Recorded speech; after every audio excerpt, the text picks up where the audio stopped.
Aphorisms. Dreamland filled the mind with pithy observations that contain general truths. Follow the leader.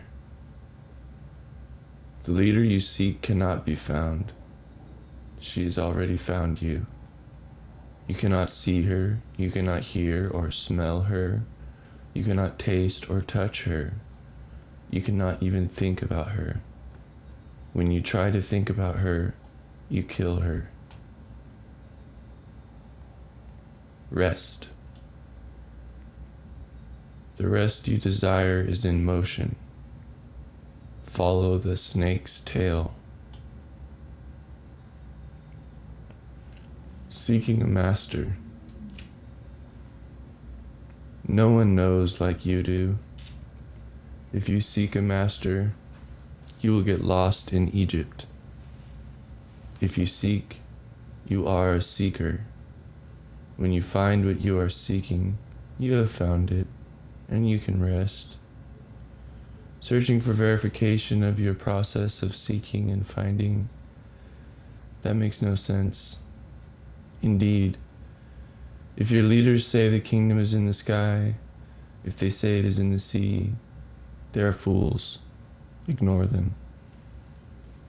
Gnosis is within, it is without, it is above and below, to the left and the right, and nowhere, everywhere. Dancing minstrel. When you have attained to the state where every word you speak is in song, and every motion you make is part of the dance, you are the dancing minstrel. No one and no thing can end your song. There are no obstacles to inhibit your dancing. Silent sitting is part of the song and dance. Rage-filled screaming is also part of the song and dance. The dancing minstrel is a bubbling spring of joy that has pushed through shit and mud and concrete to bring fresh water to the multitudes. There is light within a person of light, and it shines on the whole world. If it does not shine, it is dark. Authenticity. You want the authentic teachings of a dead man? A man who died thousands of years ago? You cannot even remember what you yourself did last week. You do not even know the authentic spatterings of your own mind. There is no truth.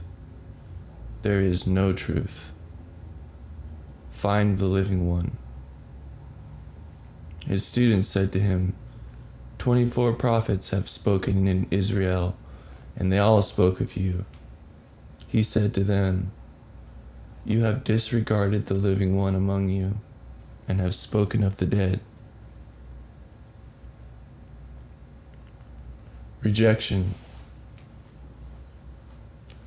The Bodhisattva, power of endurance, has made the vow of non-rejection. She made this vow for the sake of all the infinite fragments of consciousness. She is not one who mindlessly indulges in the sweet fruits of lust, and, at the same time, she is not one who shuns the world and the body and the woman's power of life-making.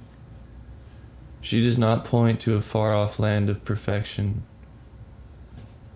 She teaches the snake dance. She gives the power of endurance, which is her essence. She helps the beings to remain mindful during their times of suffering. She helps the beings remain mindful during their celebrations. She shows them the kingdom. Whoever is near her is near fire. Whoever is far from her is far from the kingdom.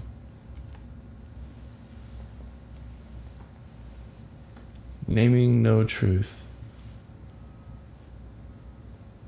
Naming is useful. With names, Two or more may attempt to speak of the same things, but names are not the things they represent. Maps are useful. With maps, anyone can travel from here to there, but maps are not the things they represent. Boats are useful. With a boat, you can cross the river, but once you've crossed the river, the boat's not so useful. Logic is useful.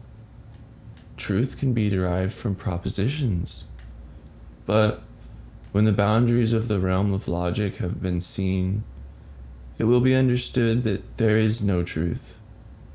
The most important questions cannot be answered with the magic of propositional logic. The big questions can only be answered with the heart, and the answers cannot be shared with words. There is no truth, but there is no truth.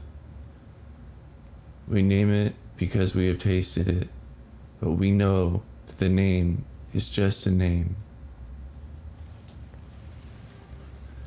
Teach, preach, chill.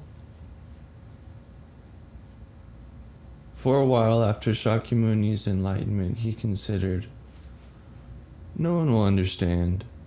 I'll just stay here and chill in the bliss of pure awakening. But the angels, gods, fairies, countless bodhisattvas and Buddhas from all the 10 directions came to him and begged him to share what he had found. They said, some will understand. Some, through contact with your teaching, will find the kingdom. And so the Buddha resolved to make a map. For 45 years, he made infinite maps for the infinite beings. Some beings received their map and said, my map is the true map. And they became lost in a labyrinth of ego, greed, anger, delusion. Others used the map as intended. They arrived at the intended location, and they found an infinitely bright light. Some of these absorbed into the bright light. Others chose to reflect it, to remain within samsara in order to hold the lamp in the air for those fragments of consciousness that were to come. And, in truth, there was not a single being that saved, and not a single being that was saved. The Buddha gave the greatest sermon. He held up a flower. Kashyapa smiled. Some will understand.